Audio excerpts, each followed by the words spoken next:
ايوه يا عماد، مش لاقي ولا حضانه فاضيه، وكل اللي بلاقيه فاضي.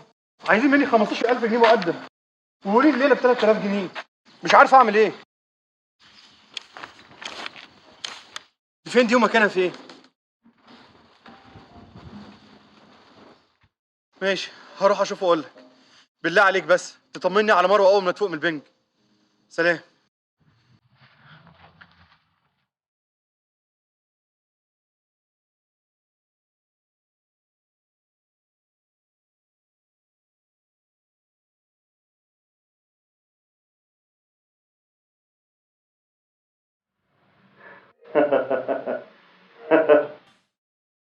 خير اللهم اجعله خير.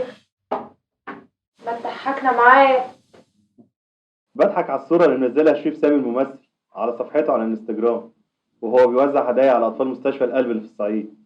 طب بالذمه ايه اللي انت شايفه في الصوره يضحك؟ فنان محترم وبيعمل خير. أنا بيضحكني مش الصورة، بيضحكني الناس الساذجة اللي زي حالاتي، اللي بيصدقوا إن هو راجل خير ومقضي معظم وقته في زيارة المستشفيات والملاجئ. طب وايه اللي يمنع انه يبقى فنان ومشهور وبيحب يعمل الخير؟ أنت برضه بتصدقي الكلام ده؟ دي دعاية بيعملها معظم الفنانين والمطربين مش أكتر، عشان يجمعوا بيها نفسهم. واحد زي شريف سامي ده يعمل فيلم ورا مسلسل، هوب تلاقيه جاب فيلا وعربية آخر موديل. إنما اللي زينا بيفضل شقيان ليل نهار ويطلع عين أهله عشان في الآخر يكسب باريزة ولا اتنين. انت كده طول عمرك بتحكم على المظاهر، بتبص على الحاجه من بره وبس. ما هو مش كل فنان مشهور وغني لازم يكون وحش. في فنانين كتير بيعملوا الخير بجد، مش منظره. يا بنت الناس دول عايشين في ملكوت تاني. واحد زي شريف سامي ده تلاقي الفطار بتاعه بيجيله من سيراميس أو من شيراتون، مش بعيد كمان يكون أكله كله بيجيله من بره عشان خاطر بيخاف على صحته من أكل عامة الشعب اللي زينا. استني بس أنا هحافل على الصورة اللي هو منزلها على انستجرام. هي الصورة دي حقيقة يا فنان ولا مشهد من فيلمك الجديد؟ اتقي الله يا راجل، اتقي الله، حرام عليك، ان بعض الظن اسم. حاضر حاضر. الفطار عندك اهو. ايه مش هتفطري معايا؟ لا داخله اريح، تعبانه شويه.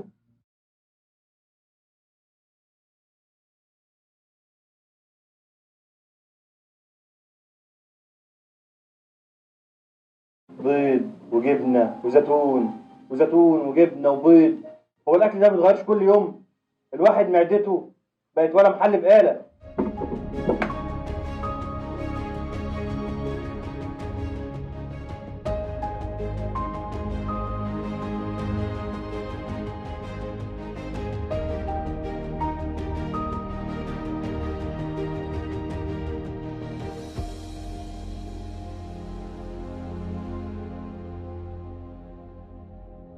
مش عارفة أعمل حياتي.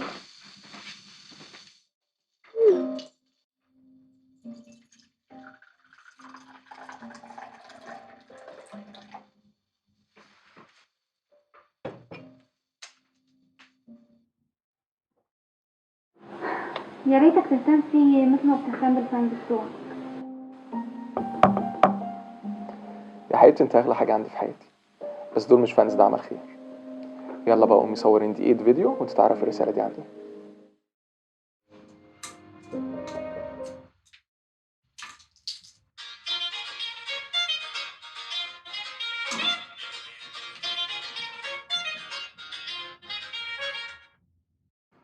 ايه يا عم عماد؟ يا عم ولا اتاخرت ولا حاجه، هكمل فطاري وانزل لك. انت هتعملي زي مره اختك؟ عايز انا افتح المحل من 9 الصبح؟ اقفل اقفل. سلام. ماشي يا عم شريف، معجبينك عاملين يدافعوا عنك؟ ماشي، بس انا هفضل وراك لما اكشف حياتك انت واللي زيك. ده ايه البيض اللي مبسوط فيه ده؟ تعالي يا مريم افتحي، ده تلاقيه الرخم خارج.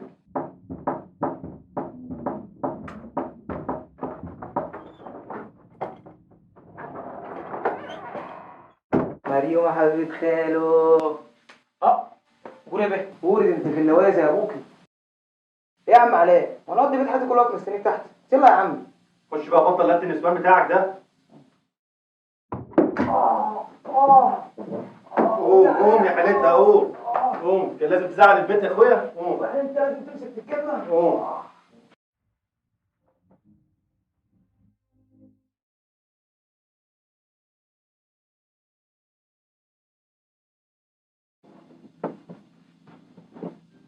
مروه اختي عامله ايه؟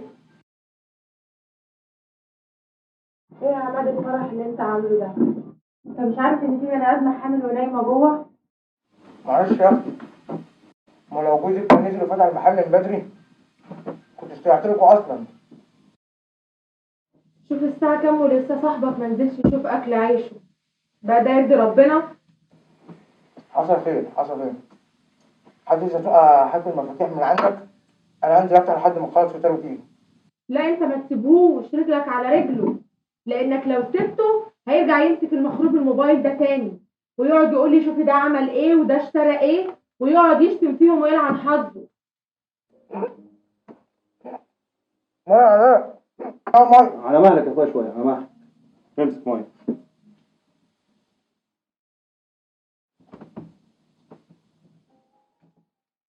ايه يا علاء؟ زعل مروه ليه؟ ما انت عارف ان هي على عيننا الفايده مش كويسين عليها. خلاص على وش ولادك. انا هشاهدك يا عمر، اختك مروه عامله لي الهليله دي كلها عشان خاطر تشريف سامي الممثل. قال ايه منزل لي صوره على الانستا وهو بيوزع هدايا على اطفال مستشفى القلب. طبعا اخوك ما عجبوش الكلام ده، رحت كاتب لي كومنت ومتريق له على الصوره فيها حاجه دي رايي فيه وفي كتير من الممثلين اللي زيه.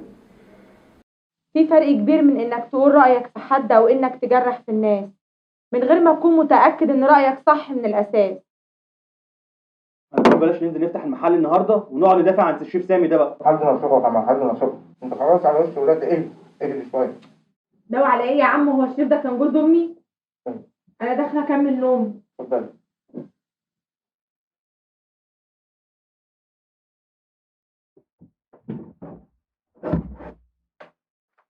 تعالى تعالى بس عايزك. انا عايز ايه ساعه يا عم هو سيب القفل. تعالى عايز ايه؟ تعالى بس اقول لك افهمك. شريف يا سامي، انا عايز اقول لك حاجه. شريف يا سامي، هو انت ليه بتتحرش؟ اعتبرها مراتك، اختك، او حتى امك. يرضيك حد يتحرش بيها؟ وافتكر دايما ان الدنيا سلف ودين. اللي هتعمله النهارده هيترد لك بكره. لا للتحرش. شريف سامي.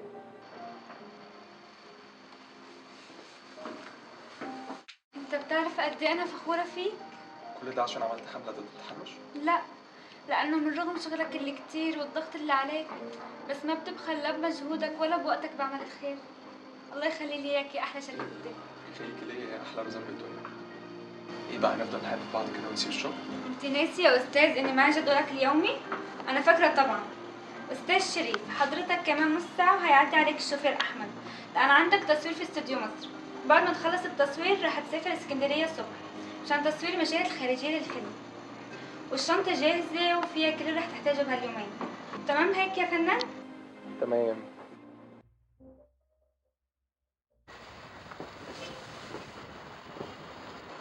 خير يا شريف، الرسالة اللي جاتلك فيها حاجة ضايقتك؟ بجد الموضوع بقى مستفز جدا. في ناس كل شغلانتهم في الحياه ان هم يعملوا قضاء ويحاكموا الناس وكمان يحكموا عليهم. عندك الشخص ده مستلمني على الاكونت بتاع الانستجرام، وهاتك هي قله ادب وطريقه طول الوقت. حبيبي أنا بعرف الكلام الناس بيضايق، بس برجع وبقول لك كلمتك المشهورة ليا إن الشجرة المثمرة لازم الناس تحدفها بالطوب. خلاص يا حبيبتي، انا هسامح المره دي بس عشان خاطرك. متزعلش.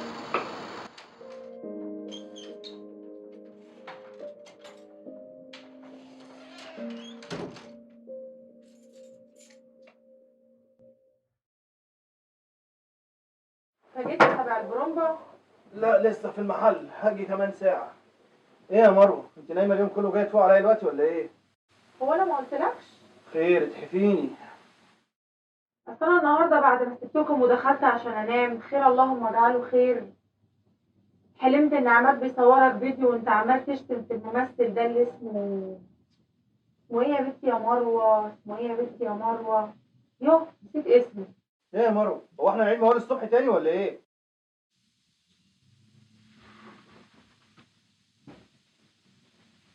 مالك يا اخويا فيك ايه؟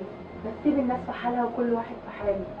انت كل فتره تقعد تستلم مطرب او ممثل مشهور وتقعد تقول لي شوفي ده اشترى عربيه شكلها ايه وشوفي ده عايش في قصر شكله ابصر ايه. ده ربنا هو اللي مقسم الارزاق. مش كل واحد فينا واخد ال 24 قيراط بتوعه؟ في اللي واخدهم عيال، واللي واخدهم صحة، واللي واخدهم فلوس، واللي بياخدهم محبة الناس ليه. واحنا يمكن الفلوس على قدها شوية، بس هو الحمد لله احنا احسن من ناس كتير. وربنا برضو زي ما كرمنا بالبنتين محدش يزعلك. قريب ان شاء الله هيديك الولد اللي كان نفسك فيه. يا ابن الكلب، لو تعرف انا مشتاق لك قد ايه. هانت كلها شهرين وشرف ولي العهد. لما اقوم بقى احضر لك الغدا. ماشي، بس تعملي حساب اخوك يا عماد معانا في الاكل. سايبه يخلص شويه حاجات تحت المحل ويقفل ويطلع ورايا. حاضر اوكي. سيف الحق يا سيف. في ايه؟ مش ده شريف سامي الممثل؟ ماله عامل له ايه يعني؟ عايزه اتصور معاه. نعم؟ عايزه اتصور معاه. ده على صوتك خارجه مع سحر بنت اختك ولا مع خطيبك؟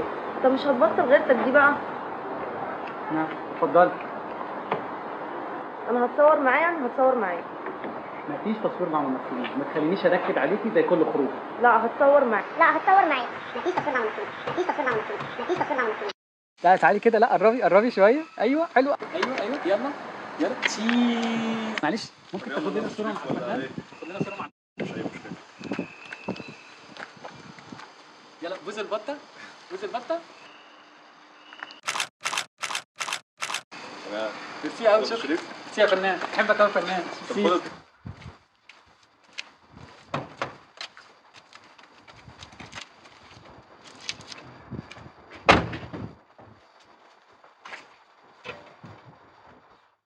انا قبل ما اشتغل مع حضرتك كنت فاكر ان الممثلين دول بيمشوا وراهم 2 بودي جارد. لا، واي حد يجي يتصور معاهم بياخد على دماغه. مش الكلام ده يا عم احمد، احنا كلنا ولاد تسعه. يلا بقى شد حيلك شويه عشان نلحق نروح التصوير. تمام.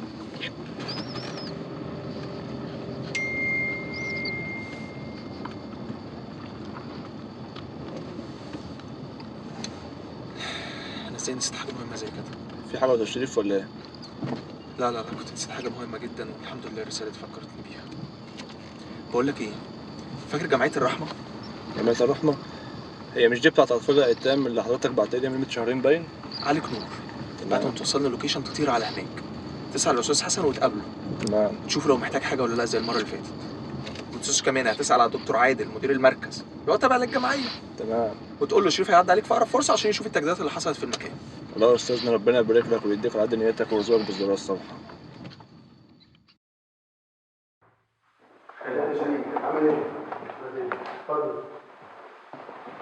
مثلا عامله ايه؟ الحمد لله كله كويس، كله تمام. بص يا شريف، انا عرضت التحاليل بتاعتك على دكاتره النساء اصحابي، والحقيقه ان كل التحاليل بتاعتك انت وزان بتقول ان انت سليم وتقدر تخلف، لكن تقصد ايه يا خالد؟ عاوز تقول المشكله عند رزان؟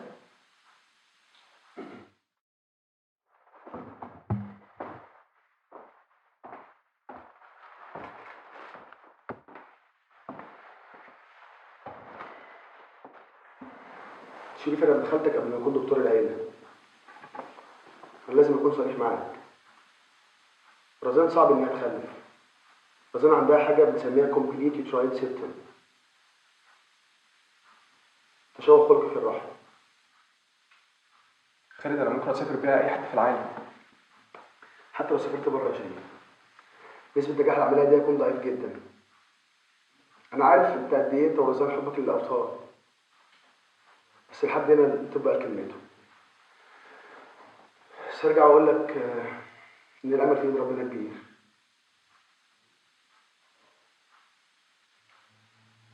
استاذ شريف، استاذ شريف، استاذ شريف. ايوه يا احمد، ايوه في ايه؟ حضرتك شكلك مرهق، تحب اروحك لبيتك ونقوم في الاستوديو عشان نكنسل تصوير النهارده؟ لا يا احمد، انا سرحت بس شويه. ماشي. شد بس شويه عشان تلحق توديني اللوكيشن وترجع للجمعيه والمركز. ماشي.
بقى او هات. لا خلينا الشاي.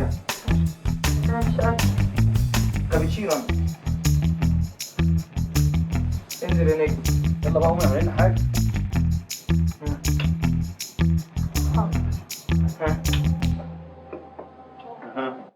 اها يلا. انت بتخم يلا ولا ايه؟ انت خدت لا. ايه؟ اصبر بس. ايوه صح صح العب. هو اللي صح. صح.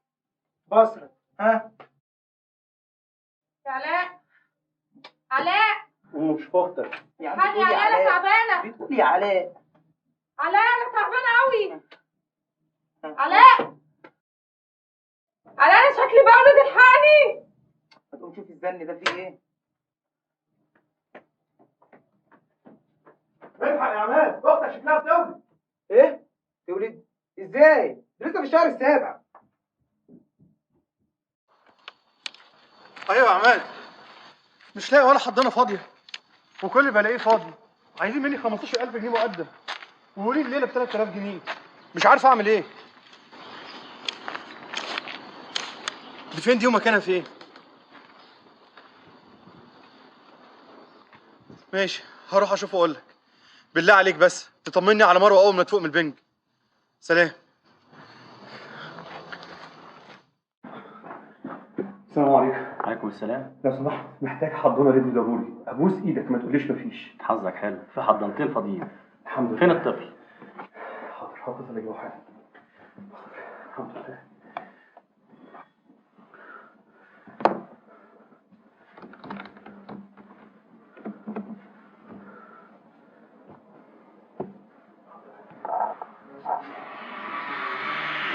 ايوه يا عماد، الحمد لله لقيت حضانه فاضيه. يا عماد مش وقت تفاصيل دلوقتي. اسمعني بس، حاول تشوف اي عربيه اسعاف عندك ضروري وتجيب لي فيها الواد وتجيلي بسرعه. ماشي، سلام. لو سمحت ممكن بس اعرف هي التكلفه قد ايه؟ مجانا يا فندم، بس لو حضرتك حابب تدور على اي مبلغ مفيش مشكله. اكيد طبعا، ربنا يبارك لك، اكيد هتوصل. طيب املا لي الاستماره دي لحد ما نجهز الحضانه للطفل.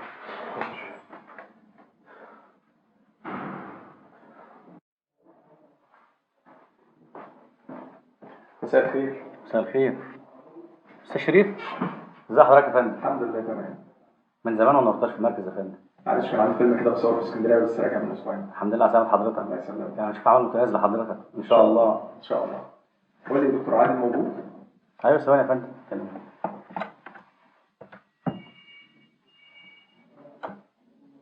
دكتور عادل، استاذ شريف سام موجود بره.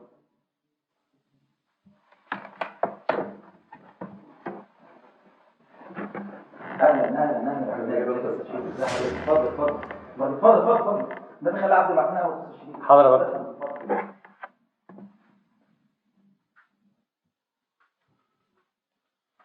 لو سمحت اتفضل. ممكن بس سؤال؟ اتفضل. هو مش ده برضه شريف سامي الممثل؟ هو يا فندم. هو ايه اللي جايبه هنا؟ هو جاي يعمل اعلان ولا ايه؟ اعلان يا فندم. استاذ شريف من اهم الفنانين اللي بيساعدوا المركز هنا، بيعمل حملات مجانيه علشان يتبرع للتجديد واللي احنا بنعمله في المركز ده. يقول ليه ما كناش عملنا التطوير اللي حضرتك شايفه ده؟ واضح ان حضرتك ما بتشوفش اعلانات. واضح ان انا ما كنتش بشوفه اصلا. يعني مثلا الحضانه اللي حضرتك هتدخلها بعد شويه دي واحده من 5 حضانات اتبرع بيهم الاستاذ شريف للمركز، ولو لا ما كنتش هتلاقي مكان مع حضرتك.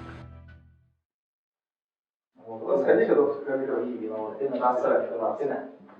مع السلامه. سلام. ايوه صح. ممكن صورة مع حضرتك؟ طبعا.